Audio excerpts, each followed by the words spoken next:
I 10 rental property within 5 years by using a BRRRR strategy. So the first thing I want to talk about is this. We always got to start with the end in mind and then work backward to the present. And then we have a game plan that we can actually move forward. So with the end in mind, here's what the question I want to ask you. 3 questions, okay? First question is this. At what age do you want to have the option to work or not work? When my mentor started mentoring me, I was like 26, 27. And he asked me that same question. That's at what age do you want to have the option to work or not work? And I said, well, if I got to about 45 years old, I have the option to work or not work, that's when I really feel that I can retire, okay? He said, great. Then the second question that he asked me was this. How much passive income would you like to have every single month to live comfortably if you're debt-free? Especially not 45 years old. And I said to myself, you know what? If I had like, maybe $15,000 a month in passive income and I'm debt-free by the time I'm 45, I think I can live real good. You know what I mean? Debt-free, $15,000 a month. And then if I want to work on top of that, I can. Man, that won't suck. So he was like, okay, great. 15,000. And then he asked me, what is the average rent? And at that time, I think rent was about 1,500 bucks. And so I needed basically 10 rental property bought and paid off by the time I'm 45 years old, so I could actually get $15,000 a month. And so I was like, okay, so I got real clear, right? I want to actually work or not work at 45. I want to have $15,000 a month in passive income by the time, and average at $1,500 per unit. I need 10 of those. And then my why was, by the time I'm 45, I want to spend the second half of my life actually enjoying myself, traveling with my family, my kids. I didn't have kids back then, but I was thinking of all that. And I want to make sure that I set myself up early, so by the time I'm 45, I have the freedom to work and not work, have money coming in. If I want to work, I can make more money on top of that, and I can spend time with my family, do the thing I really want to do if I didn't have to work. So that was my why, that was my game plan. So then, basically, at 25, 26 in that zone, I was focused on, started accumulating 10 property. So let's talk about phase 1, which is accumulation. The first thing we're going to do is accumulate. We're not going to worry about paying them off anything. We want to accumulate the 10 door first, okay? So in order to accumulate 10 doors, there's 2 things we got to look at. 1 is the money to buy the property. And 2, you got to have basically good credit and good, income, low debt, so you can qualify to actually buy the property and keep it as rental property. So let's talk about credit first. If you're gonna actually buy something to hold, if you want the best rate, you gotta get at least 720 higher on your credit score. You gotta have good income, okay? And then of course, you wanna keep your debt down low. Now, the second is talking about income. If you make good money already, you can buy one and then buy another one. For some of you guys are a little bit tight on money, right? If you got one job and you're making good money, great. But if you need to make more money, you gotta start thinking outside the box.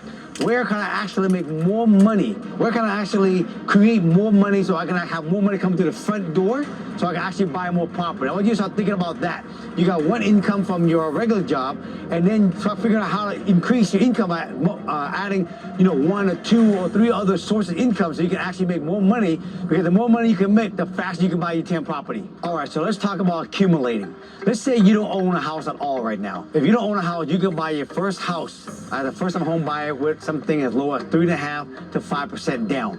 If you did that, you bought your first property, then you live in it, and then if you want, maybe rent out a couple of rooms or rent out the basement, right, to offset your mortgage so you can live there for little to nothing, or, free. Now, you live there for a while. Let's say a year later, you decided, you know what, you got enough money, you want to buy another one. Turn that into a rental, and then go buy the next house, and then you do that again. So let's say after your second or third time you did that, 5% down, 5%, and you don't want to move no more. Now, since you're not moving no more, you're gonna start buying property where it's an investment property. Most banks don't want at least 20 to 25% down. Now you start to accumulate the next property, next property until you get to 10. When you get to 10 property, then I want you to stop, and we're gonna start talking about how to pay them off next. All right, so now you already completed your accumulation phase. Now you're at that point where you got 10 doors, and based on your 10 doors, you have a certain amount of gross rent. Let's say you wanna go for $25,000 a month in passive income. So each basically unit is worth $2,500 in rent, and you got 10 doors, you got $25,000 in gross rent. Now, until these things are all paid off, that's when you're gonna get all $25,000 a month in passive income for life. Now let's talk about phase 2, what we call the payoff state. There's a lot of different opinion about paying off property out here, because everybody always talking about leverage. Don't pay off your property because you can always leverage. But this is what I'm gonna say. It all depends on this. It depends on how old you are. It depends on how much income you bring into the front door. And it also depends on what your experience you want to have in your life. All that matters, okay? So let's just say, for example, let's start with age. Let's say you're 53-year-old like me, okay? And you know what? You don't want to keep working forever. You want to actually have enough passive income, so if you want to work, you can. But if you're 53 and you still are leveraging and buying more property, and each one of these properties are making $500, you're never going to get the full effect. But yes, you might say that, yeah, but I got 100 properties, so those 100 is giving me $25 a month. Yes, great, but you don't have peace of mind because you still got 50, 60, 70, 80, 100 million with the loan outstanding, and you 50, 60, 70 years old, still out there grinding, running on a treadmill, trying to pay the mortgage off. At some point, you want a peace of mind. That's why people in this real estate game, peace of mind is underrated. They don't think about that.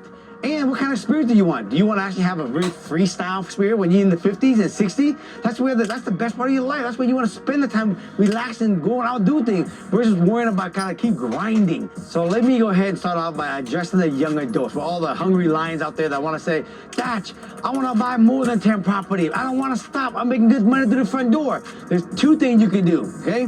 One is, since you got your 10 now, and you're still young, and you got good money coming in, let's keep buying more. Let's buy 11, let's buy 12, 13, 14. Let's say you buy 20 or more, now you have 20 property or 25 property, okay?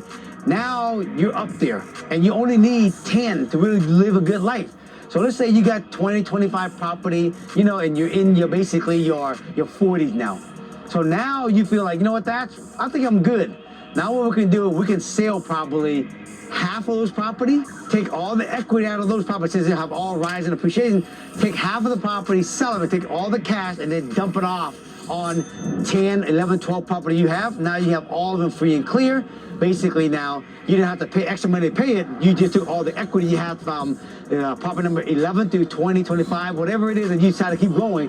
Take all the equity you made from the appreciation of these property, then pay off your 10, 11, 12 property. And that's another way to actually do it without stopping at number 10. All right, now I want to address the older folks right now that doesn't want to buy no more property. They got to 10, they go, Thatch, I don't want to buy no more property. I'm good. I just want to pay them off. So this is how you go about paying off your property. So what you do, you take the 10 property and you take the lowest mortgage first. And that's probably the one you bought first, typically.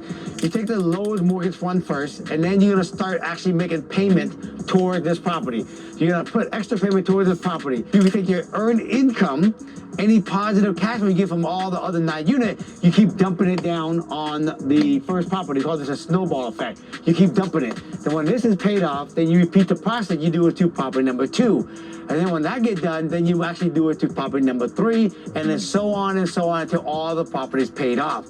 If you do this right, folks, you can get this thing put out very rapidly, because the snowball effect, it gets bigger and bigger and bigger as you go towards number 5, going towards number 10. So here's a bonus tip for you about monthly payment. How much interest you save when you actually make extra payment. Check it out. Let's say you have a mortgage of $300,000. Let's say you have an interest rate of 6% on a 30-year fix. Your monthly payment principal and interest is about $1,800, okay? If you make one extra payment every year, at the end of the year, you make one extra payment, and you write it principal only toward your payments. So you have 12 regular payments, and at the end, you make one extra payment, principal only, you turn that in, you will shave almost 6 years of your 30-year loan, and you will save about $76,400 something in interest if you make one extra payment. If you do it every quarter, right, principal only, that's 4 extra check at the end, every quarter, okay, at the end of the year, okay, you will save about $176,000 worth of interest, and you're gonna shave off 13.8 years, 13 year, 8 months of your 30-year loan. Now, if your ambition, you got good money coming in, you decide to pay one every single month. Every month you write one check, and then you got another check towards principal only. Every month, you're gonna save about $276,000 worth of interest, and you're gonna shave off about 21 years of your 30-year. Now that's a tip for you guys, that when you wanna make extra payment, you can think about that. And that's how you pay down your property faster. All right, you guys, that is a wrap. I hope you